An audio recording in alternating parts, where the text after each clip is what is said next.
Prince Viserys Targaryen, remain. King Viserys I Targaryen origins explored.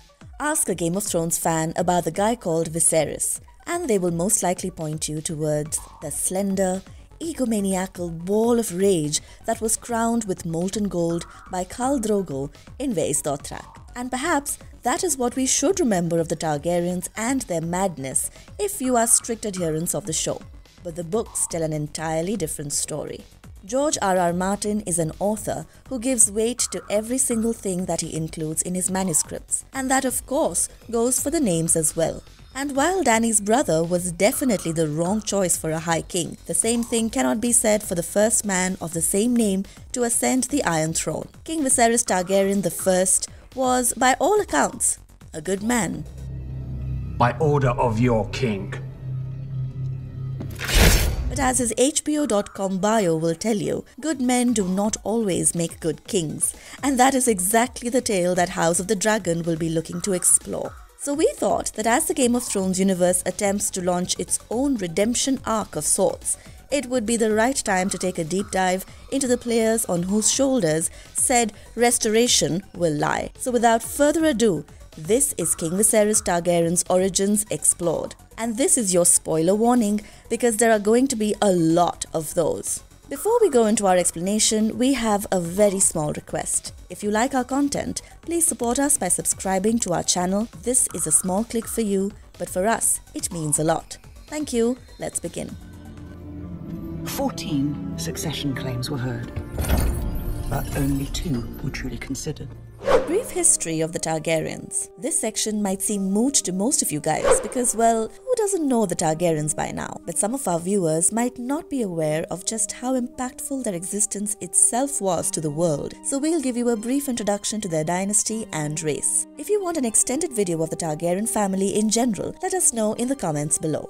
So before the Iron Throne was ever a thing, and before Westeros was even carved into 7 distinct kingdoms, there were mainly 2 major powers that the world George has created knew. The first was the Giscari Empire, an ancient slavery-based dominion whose vanity was as grand as their oppression of their subordinates. This empire ruled out of Slavers Bay, and the cities of Yunkai, Astapor and Meereen, which we saw in Game of Thrones, are remnants of this ancient empire. Now, since we call those cities remnants, that must mean that something happened to the Giscari, right? Well, something did happen, and that something was fire and blood. On the volcanic peninsula of Valyria, where the 14 flames raged and smoldered, a race of beings who had supposedly been sheep herders came into contact with the most formidable weapon of war that the world has ever seen. The histories claim that the Valyrians found dragons lairing in the caverns of the 14 flames, and that they tamed them there first, though this official record is disputed by many a learned man from the universe. The truth of their origins is such an extensive matter of discussion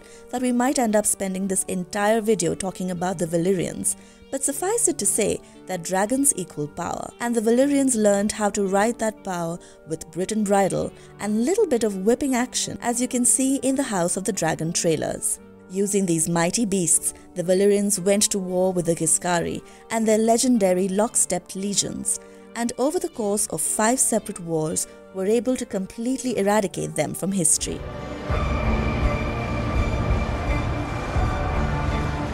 Even the remnants of Old Gis communicate in a bastardized version of High Valyrian and the Giscari tongue, showing you just how thorough the Valyrians were with their extermination campaign. On their 5th return, they razed the capital of Old Gis to ashes, sowing their fields with salt, and took every step imaginable to ensure that their lands would never be able to support a township again, let alone an entire empire. Though the Valyrians eradicated the Giscari presence officially, they also adopted the practice of slavery from their fallen foes, effectively continuing their legacy in the only way that truly mattered. For 5,000 years from that point onward, the 40 free families of Valyria conquered most of eastern Essos and even reached as far west as Dragonstone, where they created their westernmost outpost. 114 years before Aegon Targaryen launched his conquest of Westeros, Aenar Targaryen, one of the lesser dragon lords of Valyria, sold all his holdings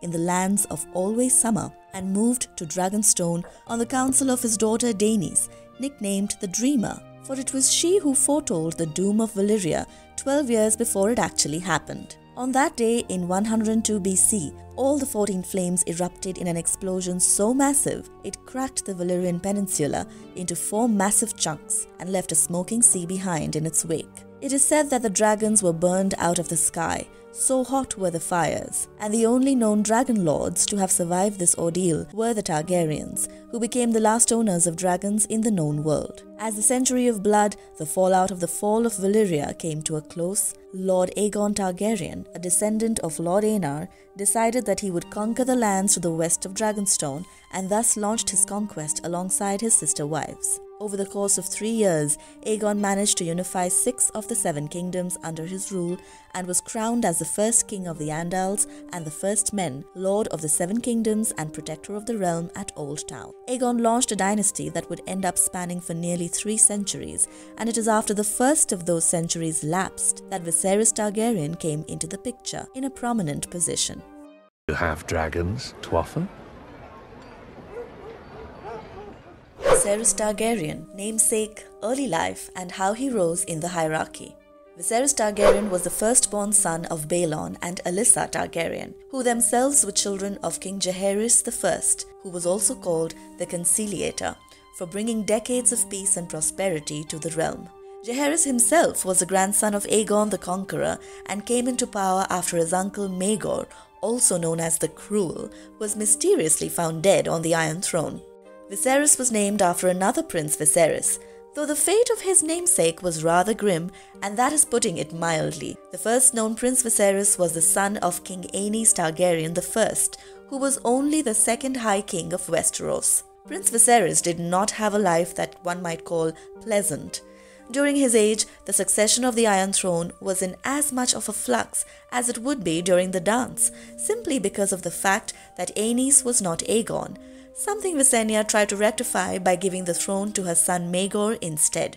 Maegor claimed his father's throne with blood and brutality, and one of the unfortunate victims of said brutality was young Prince Viserys, who died at the age of 15 due to the adverse effects of torture. It is said that when Jaehaerys came into the throne, he pardoned many of Maegor's men and made compromises with others, all except the people involved in his brother Viserys' torture. Them he had executed summarily. So the name Viserys itself holds a rather ominous connotation to it inherently, because those named as such often find themselves being put into positions that are not theirs, and neither have they asked for said positions. Nevertheless, Viserys I would be born into the royal family at a time of such unprecedented peace and prosperity that for the first time in its existence, House Targaryen did not have to worry about a succession problem. King Jaehaerys and his good queen Alysanne had an entire brood of children with each other, and though some of them ended up meeting fates less kinder than the others, Jaehaerys was famously said to have secured his throne with his heir and a spare.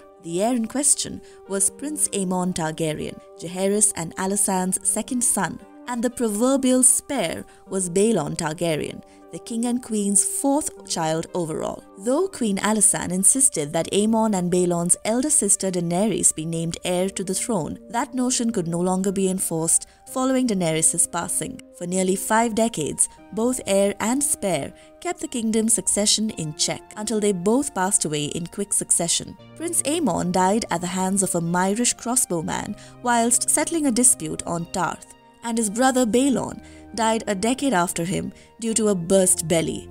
As such, the matter of the succession became a major dispute that threatened to unravel Targaryen rule from within, and this is where Viserys Targaryen came into the political picture for the first time in a prominent position. The young princeling had always been known to be an amiable and good-natured man who cared more for cracking japes than jousting in the lists. When Viserys was born, his mother Alysanne took him for a ride upon Dragonback not a week into his life. She would do the same with his brother Daemon, though as fate would have it, the younger brother would turn out to be more dragon than the older.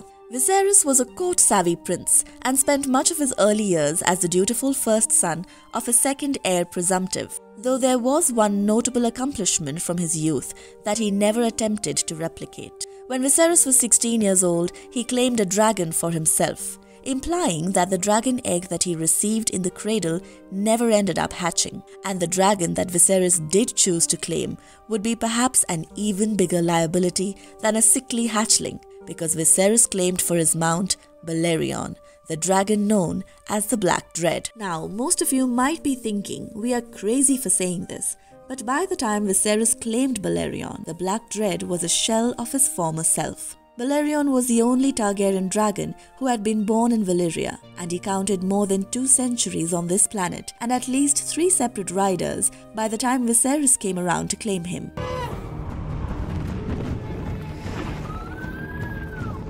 And his last rider had gone through an ordeal so bad that Balerion was made the first resident of the Dragon Pit in King's Landing, following which he grew slow, sluggish, and extremely old. When Viserys claimed Balerion, he circled King's Landing thrice upon his mount and landed him safely at the pits, though he would later claim he had intended to fly to Dragonstone but couldn't because of Balerion's ailing strength. Within a year of Viserys claiming him, Balerion passed away, becoming the only known dragon to have died of old age in Westerosi history. After Balerion passed, Viserys never took another dragon, and the trailers for House of the Dragon imply that he developed a certain fear of the beasts, as he can be heard telling his daughter that dragons are a power men should never have trifled with. Apart from this, 2 other things are known of Viserys from his youth. 1. Though he never really got on with his brother Daemon, Viserys loved him immensely. And 2.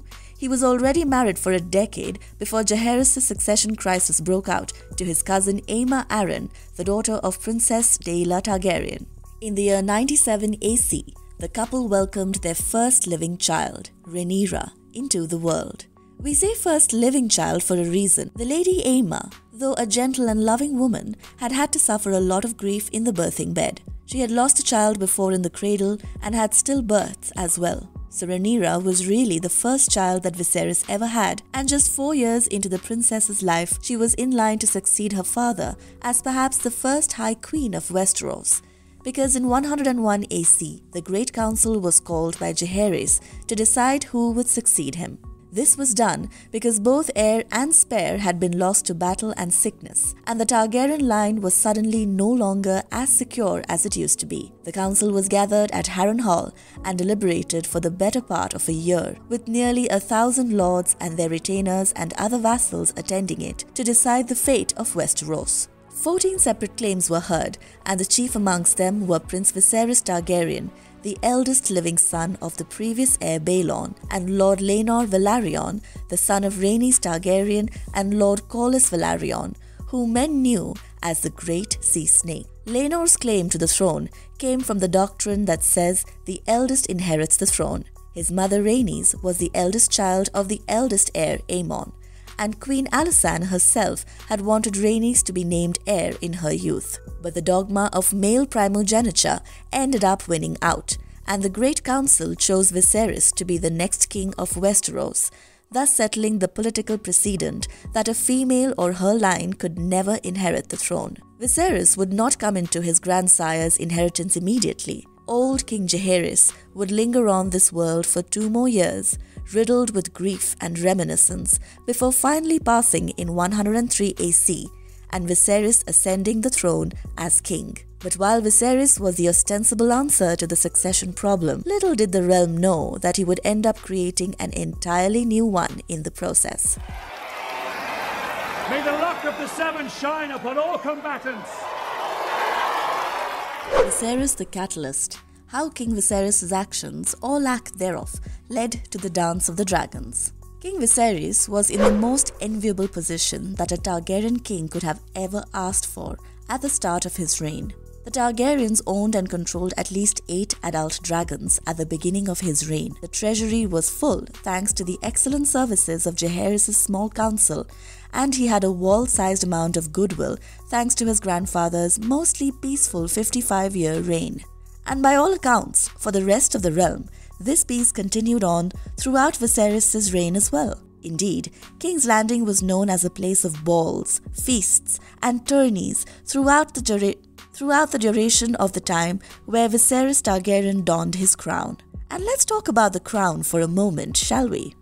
When it comes to the Targaryens, their crowns tend to indicate the kind of rulers those particular kings are going to be. Aegon famously wore a simple crown of Valyrian steel banded with rubies during his conquest, a crown that was donned by later kings who shared the conqueror's ambitions, such as Daeron the Good. Aegon's son and successor Aenys had a crown made of gold, indicating his more complacent nature of governance. During Aenys' reign, the Seven Kingdoms came really close to becoming Seven Kingdoms again, and it took Maegor's cruelty to ensure Aegon's kingdoms didn't collapse half a century into him having forged them. Old King Jaehaerys took his father's crown, but then had it replaced with another golden crown, which was much simpler and also had 7 different gems encrusted within it to represent both the Seven Kingdoms and the 7 faces of God, according to the faith of the Seven. It was this crown that Viserys took for his when he ascended the throne. But while his grandsire was able to control his family before it spun out of control, Viserys wasn't. Having not prepared for the life of a king, Viserys was prone to deferring matters of the realm to his advisors, unlike Jaehaerys, who involved himself with governance at all times. Furthermore, Viserys wasn't Targaryen enough. I mean, these guys are known for their headstrong decisions, valor, and might. However, King Viserys was rather weak-willed in his actions. Why do I say this? Well, let's take the curious case of the love-hate that King Viserys shares with his younger brother Daemon. The fiery young prince feasted and celebrated the death of his infant nephew, the son of King Viserys. Upon learning about this, the king banished Daemon from King's Landing. However, when Daemon returned after defeating the crab feeder, Viserys accepted him with almost open arms. But then, Daemon once again did something nasty. Not only did he take Rhaenyra on a brothel-hopping spree, he asked Viserys for the young princess's hand. But Viserys knew that Daemon loved the throne more than the princess. So what does Viserys do? Well, he exiled his brother once again, but more on this later. So you see, he's anything but a strong-willed man. I would say he's a good man, but a bad king. Viserys was also known to have a non-confrontational nature, in that his solution to dealing with a problem was letting it fester. In the books, he is described as having always been plump, but growing so stout as a king that he developed ailments like gout and eventually became physically unable to ascend the Iron Throne. And during his kingship, those problems he kept deferring ended up engulfing his family in flames so hot that all the dragons ended up dying. Viserys had never named an official heir, despite having been king for over 2 years. He was confident that he would have a son, it seemed, and besides, his daughter had been the realm's delight for nearly 10 years by then. And then there was Viserys' brother as well, who, until Viserys had a son by Aemma, would remain his heir presumptive. But when Aemma died in the birthing bed, bringing forth the son Viserys had desired for so long, a son he named Baelon after his father, and then the child passed away the next day as well, Viserys made up his mind and finally named Rhaenyra as his official heiress and princess of Dragonstone. All the major lords and their vassals were called to court to do her fealty and defend her rights as the future queen of Westeros. And while all houses did her homage at first, not all of them would uphold their vows. Princess of Dragonstone, and heir to the Iron Throne. With one fell swoop, Viserys both defied the Great Council of 101 AC and resolved the issue that had necessitated it in the first place, and it would become only one of the many edicts issued by Viserys that would make the realm bleed. Apart from declaring Rhaenyra as his heir, Viserys also distanced himself from the only true dragon at his court, his brother Daemon. Viserys and Daemon had a complex love-hate relationship. The brothers shared the dragon bond, to be sure. When it looked like Lord Corlys Velaryon might try to defend Laenor's rights with force, when his gold did not work, Daemon gathered a small army to defend his brother's rights. But it is also said that the nature of the dragon is like a flame, ever flickering and oh so undecided. Though Viserys loved him dearly, he had no illusions about Daemon's, let's say, fickle nature, and did everything in his power to rein his brother in.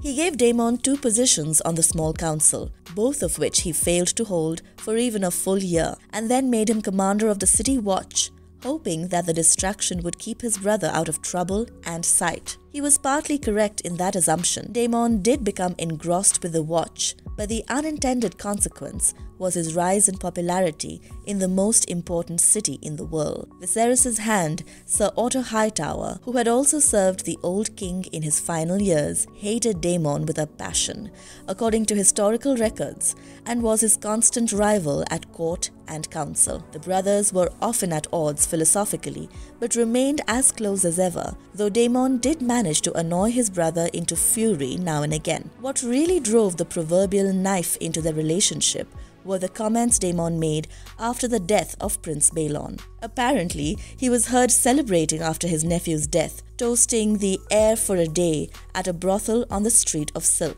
This comment made Viserys so wroth that he officially announced Rhaenyra as his heir and exiled Daemon from King's Landing. The brothers would never share the same kind of kinship ever again, and Viserys would suffer the more for it. The third major decision that ended up sowing the seeds of the dance was Viserys' decision to remarry. It is said that after Queen Aemma passed away, the only person who truly comforted Viserys in his grief was Lady Alicent of House Hightower. Alicent had been brought to court when Jaehaerys was king by his hand Otto, and she quickly became a fast companion of the old king.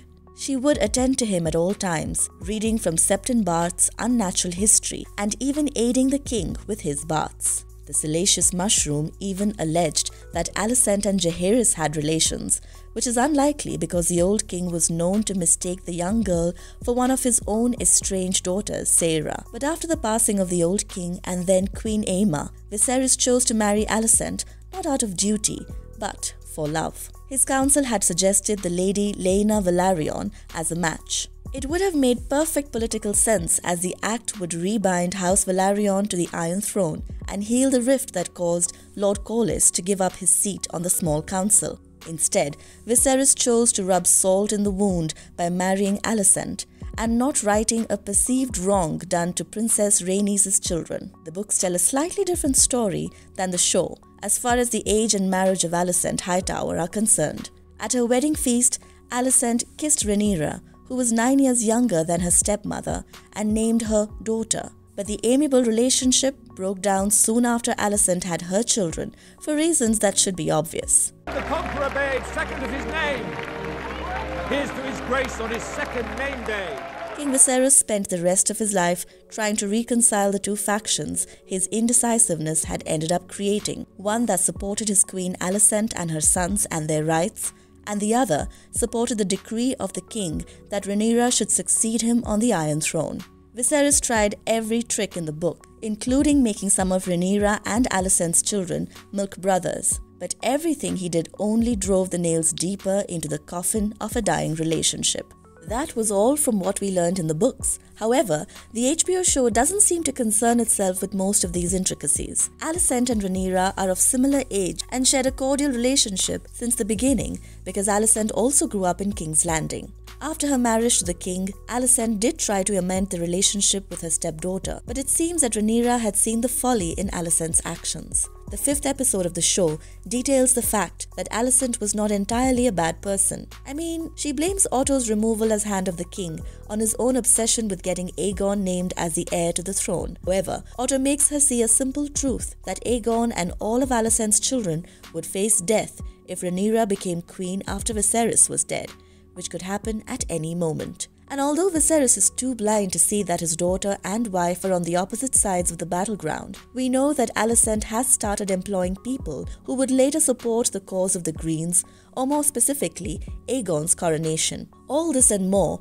prove that Viserys was most unworthy of his grandsire's legacy. But there was also a simpler indicator hidden in plain sight: the many scars and scabs that Viserys carried from cutting himself on the Iron Throne. It is said in the books that Aegon the Conqueror forged the seat to remind his successors of the duty they must perform when seated upon such a symbol of power. 1,000 swords of Aegon's fallen enemies and the crowns of at least 6 kingdoms besides adorned the seat that the House of the Dragon laid claim to for nearly 300 years. Any king unworthy of the seat would end up cutting themselves upon it, and that would prove to the realm once and for all that the king they had at the time wasn't the king they deserved. Though Viserys' reign was mostly peaceful and bountiful, with the only major threat to Westeros coming from the Triarchy in the east, his actions concerning his personal life ended up unraveling the entirety of Westeros, and his many wounds from the Iron Throne ended up sapping his strength, especially a cut that he suffered whilst exiling Daemon that ended up opening his left palm to the bone. The latter half of King Viserys' reign was dominated by family politics and ailing health. He died in his sleep in 129 AC from a suspected heart attack, bringing his reign to an end after 26 mostly peaceful years. But right after Viserys departed his mortal coil, the simmering hatred that resulted out of his royal decrees ended up bursting into a volcano of violence that the singers to this day call the Dance of the Dragons. You defiled her. How is Viserys different in the House of the Dragon? Well, for starts, Paddy Considine is not nearly as plump as Viserys was claimed to be in Fire and Blood. Puffy, sure, but not plump. Also, it appears as though the king is an avid sculptor, as he was seen working on a marble replica of King's Landing in his chambers in the first episode of House of the Dragon. But the key differences in Viserys' character come not from his appearance, which is markedly different from George's vision, yes, but also from his actions. Because until the first episode of House of the Dragon came out, we had no idea as to why Aegon the Conqueror, conquered Westeros. The Targaryens had been living on Dragonstone for over a century before the conquest. Surely, if an empire was what they desired, they could have gotten it way before using their dragons. But Aegon's conquest was as sudden as it was quick and effective. And it turns out that's all because of prophecy. According to Viserys, Aegon didn't conquer Westeros on a whim. He did it because he foresaw the long night and the return of the White Walkers and knew that only a Targaryen could help protect the world from its end. He established the Seven Kingdoms as a preemptive measure, almost, and made a royal decree that the secret of the second long night would only be passed down from one Targaryen king to the other. Aegon allegedly called this prophetic dream of his A Song of Ice and Fire, which is apropos considering the name of George R.R. Martin's series, but also a confirmation to certain fan theories that speculated that this might have been the actual reason behind Aegon's conquest. And it wasn't just the conqueror who had prophetic dreams apparently, because Viserys has them too. In Heirs of the Dragon, we see Viserys share a dream with his wife, where he sees his son being born. He said he placed his son upon the Iron Throne and all the dragons roared as one. He was confident that his son would unite his family and rule the Seven Kingdoms as an able king. Sadly, Prince Baelon died the day after he was born. And as fate would have it, Viserys had grossly misinterpreted the dream. In the trailer, you can clearly hear him use the word heir instead of son. Yet in the episode, he says he placed his son upon the Iron Throne. We think this was an intentional change because in the High Valyrian language, words like prince are gender neutral, thus implying that Viserys' heir was to be Rhaenyra, not Baelon all along. So Viserys being a king who has dragon dreams is a new addition for the show. We don't know if this is true for Fire and Blood as well, but considering how closely George is working with showrunners Ryan Condal and Miguel Sapochnik, our best guess is that it is a soft confirmation of countless fan theories regarding the details of the book. The other major difference in Viserys from the books and in the show, besides the dragon dreams, is the fact that he seems to be obsessed with siring a son. In the books, Viserys' relationship with Rhaenyra is described a bit differently. He was said to dote over his daughter and grant her any wish she asked of him, and that he treated her like his heir in all but name. Rhaenyra was a part of his councils as his royal cupbearer, and it was clear for all to see that the king was truly devoted to his daughter, which only intensified when she was named the official heiress. However, in the show, Viserys is shown to have been a neglecting father who was only concerned with siring a son. Sure, he loved Rhaenyra, but it was plain as day to the daughter what he truly wanted. So the fact that Viserys only took a permanent interest in his own daughter after his wife and son had passed away is a major difference from the books.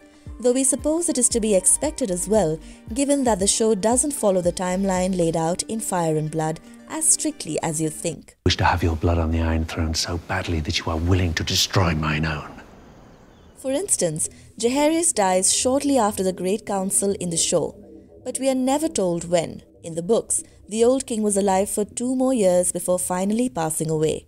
It is possible that this detail was changed in the show to truncate the timeline. Another major timeline discrepancy is the very presence of Alicent Hightower in his life. In Fire and Blood, Alicent arrived at the court when Viserys was already married to Aemma as a caretaker of the old king. She had counted 9 name days before Rhaenyra even came into this world, and had an established relationship with Viserys before eventually falling in love with him. In the TV show, Alicent and Rhaenyra are shown to be about the same age as their court companions, and Alicent reads a book to Viserys instead of Jaehaerys. So Viserys had been turned into a sort of a compound character as well, and it is through his story that we realize that the testimony of Mushroom was, outrageously enough, the real documentation of the events described in Fire and Blood. He retains most of what was said about him in the book. He is amiable, quick to please, easy to distract, and open-handed with his followers. But the added layer of tragic foresight and a festering back wound sustained from the throne has set him up as a more tragic than a foolhardy character in the TV series. Another key difference would be the handling of Otto Hightower. In the books, he was sent back to Old Town because he kept hectoring the king about supplanting Rhaenyra with Aegon. However, in the show, Viserys realizes that on his own, without Otto having to tell him directly. He could see how Otto manipulated Viserys' grief of losing a wife and son by sending Alicent to his chambers. But there was yet another and more immediate reason for the sacking of Otto. The man had brought to King Viserys the news of Rhaenyra sneaking away with Daemon and visiting brothels. Also, Otto claimed that Rhaenyra and Daemon had made love. Viserys was angry that Otto had spied on the princess and did not think that his judgment could be trusted any longer. Lastly, the books mention that the king's fingers had to be chopped off in the year 127 AC, 2 years before his peaceful death in 129 AC.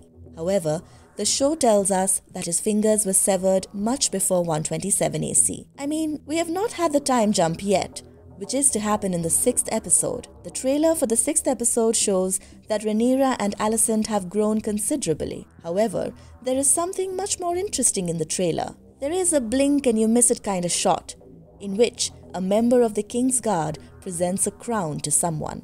If we are to go by the books, it is Sir Steffon Darklyn who escaped King's Landing with the crown of Viserys after his death. Steffon was an ardent supporter of the Blacks, and seeing that Alicent and her Greens were planning to coronate Aegon, the knight took a bunch of his supporters and arrived at Dragonstone, where Rhaenyra was currently present. And Rhaenyra wears the crown and proclaims herself Queen of the Seven Kingdoms. Any further performances like last night's will be answered. Marvelous verdict. In the 2011 movie Captain America: The First Avenger, Abraham Erskine describes Steve Rogers as not a perfect soldier, but a good man. The same can be said about King Viserys. There are kings who live for war, kings who strive for governance, and kings who thrive in peace and pomp. King Viserys Targaryen, the first of his name, was certainly someone who lay in the 3rd category. But given the fractal, historic nature of the composition of Fire and Blood, we never got to know the man himself properly.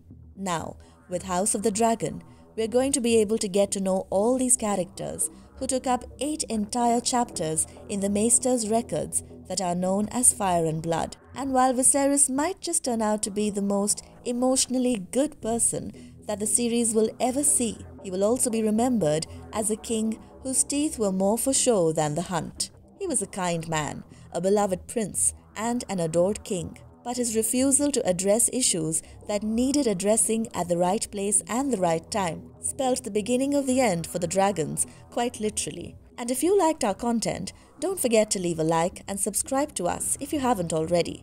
Have a good one and be safe. Thanks everyone.